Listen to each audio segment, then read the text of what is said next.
Come on in, you guys. Welcome to the Arroyo Show. I am Brandon Arroyo. If it's your first time here, please give it a thumbs up and a subscribe. What a show we have for you today. Our next guest, you can see portraying the role of Natalie in the film The F It List, streaming on Netflix right now. Please welcome to the show, AQUEELA. Zoe, how are you for today? Hi, I'm great, Brandon. Thank you. Thanks for having me. Thank you so much. The world will never know the technological advancements that we just made for society to make this interview happen. It was a small step for mankind, but it was a big step for us. We did the dang thing. So the film is officially out on Netflix, The F It List. What will you remember the most about being on set for this piece when you look back at it?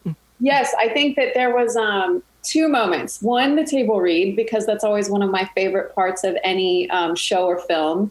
It's fun to see all the actors. It's fun to meet everyone, and you're watching everyone be sometimes a little bit nervous and very excited.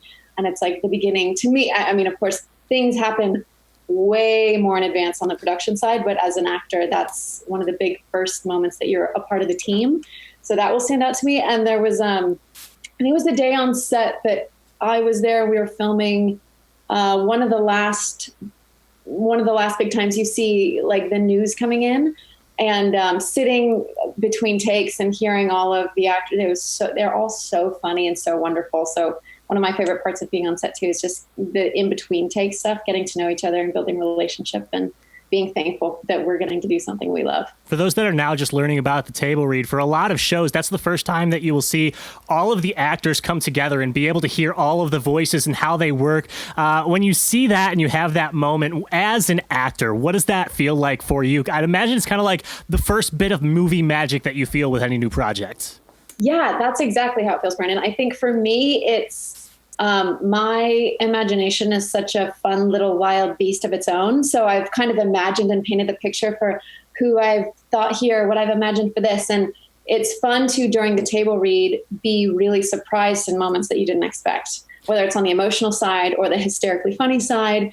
So I think the picture starts getting filled in even more, and that's a really, really fun part of the process for me. Yeah, the movie is available for you guys to check out now on Netflix. The F It List, available streaming. Go ahead and check it out. So the film is about a story, a studious high school student, a senior. He has his life kind of blown up by a prank, and I feel like that's such an appropriate way to describe that prank, blown up. You grew up with three sisters. Were there any pranks you pulled on them that you can recall, or pranks that happened in the house? Yes. So I'm the oldest of three girls, but we're all very close in age. And my youngest sister will die. She'll love this. I didn't realize that I was such a bully to her when we were young. And I've apologized to her profusely. They're my two best friends. But when we were young, my middle sister and I used to tie our baby sister up in jump ropes. But it was because we loved watching adventure and like thriller movies with my dad. And so I was convinced that I was like, Mariah, if you ever, God forbid, if you ever get kidnapped, I'm going to need you to know how to get out of it. And that's how we justified tying up your sister? Yes. Well, obviously she probably has fond memories of that as now, looking back on it. It's a bittersweet. We laugh about it every time, though. Well, it would definitely portray you for a role that would have a little bit of combat in it. You portrayed the role of Kristen in Fighting With My Family, a film centered around professional wrestling.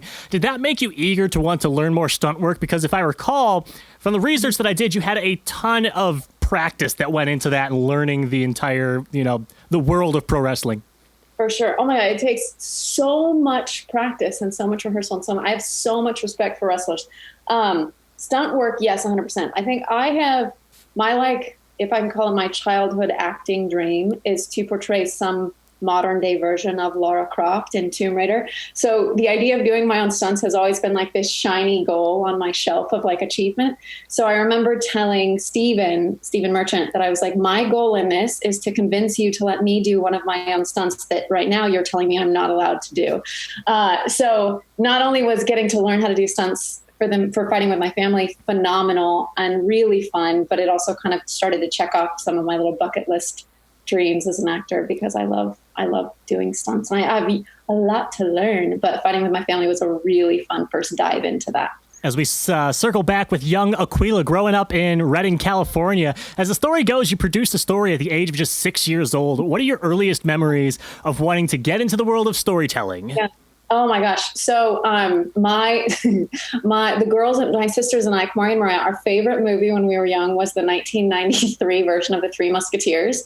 So I produced our play version of that at home for mom and dad, which was very exciting and anticlimactic for everyone else, but very, very a pivotal point for me. Honestly, Brandon, I didn't know, this sounds kind of naive and it makes me laugh looking back and thinking about it now, but I grew up, I loved TV and I loved movies always. And as a kid, I grew up performing, no dancing. And I played piano and clogged.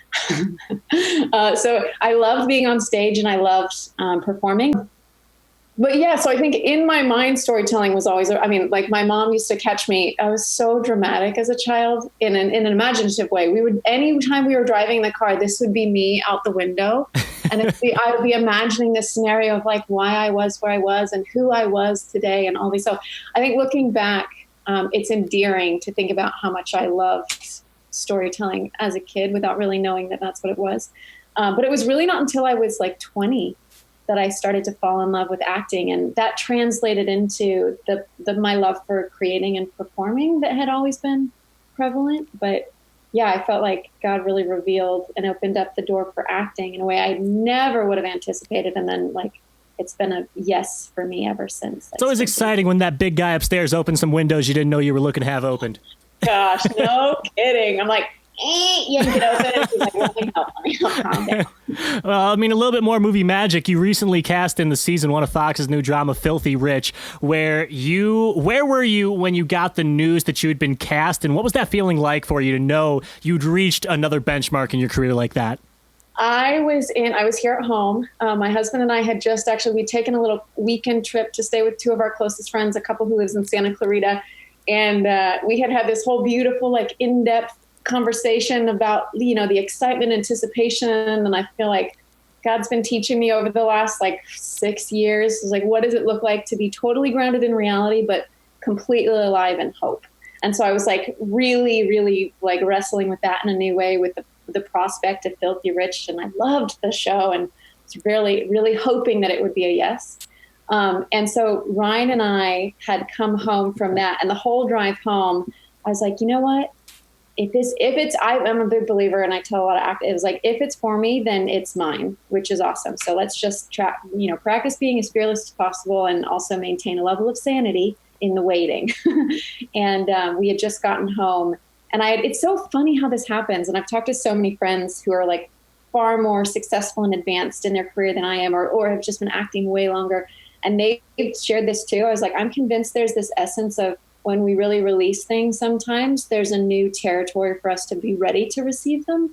And I felt like that's exactly what my experience was like, getting the call. Ryan and I were at home, and I just even literally like put my phone down. My manager's name is Liz. She's literally God's gift to me in human form.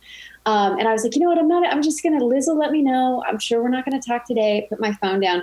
And as I'm walking out of the room, I hear my phone buzz. And it was like this little moment that I was like, no, it could not be. Goosebumps. Yes. Goosebumps, AQUEELA. So I immediately, I was like, my husband is outside, and I was like, Ryan, it's Liz. Because he was like, so we had Liz on speakerphone, and I could cry. I was so excited. Oh my gosh. It was that moment of like full release and like, okay, everything's good. Like everything will play out as it should. But yeah, I lost my mind. I was like a kid at Christmas. I was so excited. That is so amazing. Like, real quick, if you ever write a book, the quote that you just said, "Grounded in reality, alive in hope," that needs to be the title of the AQUEELA ZOLL story. That would be a great the biopic coming. I'm gonna write that down. There you go. All right, so guys, the film is streaming right now on Netflix. If you could give a final 20-second elevator pitch on why you think people should go check out the F It list, what would you say? 1, it's a phenomenal fun watch. 2, if you've ever felt like you didn't fully know yourself, or if you feel threatened like you made a mistake that was potentially going to ruin everything, this is a story that I think would not only be fun for you to see, but meaningful and powerful for you to see, because it kind of like pokes the beauty and the potential for revelation of like, wait, who am I really and what am I capable of? Thank you so much. That was fantastic. As we begin to wind down the interview here, we have a little something we call the Final Five. It is the who, what, when, where, and how of where you are right now. Our first question is, who do you speak with the most right now? My husband or my dog, Sadie. It's probably even. Uh-oh, what kind of dog are we talking here? She's a little terrier mix. She's a 16-pound silky terrier, and she's literally next to Ryan, the love of my life. Love it. What item that is not electronic do you use the most each day? Chapstick. Like the eating chopsticks? Oh, sorry, chapstick. Oh. I do love chopsticks. All right. So when did you know that you wanted to be an actor? When I was 20, it became very clear, and I haven't looked back since. And where is your dream vacation? Well, anywhere that I can be in the sun, on the sand with my husband and hopefully like 5 or 6 of our best friends. Final question for you. How do you define success? I think true success, this is what God's helped me realize. I think true success looks like discovering the fullness of who we are and learning how to invite other people into the same thing. Staying grounded in reality and alive in hope. Just we'll keep coming back to it. Well, guys, she is AQUEELA ZOLL, and you can see her portraying the role of Natalie in the film The F It List, streaming now on Netflix. Thank you so much for giving us a little bit of your time today. We really appreciate you hanging out with us for a little bit today.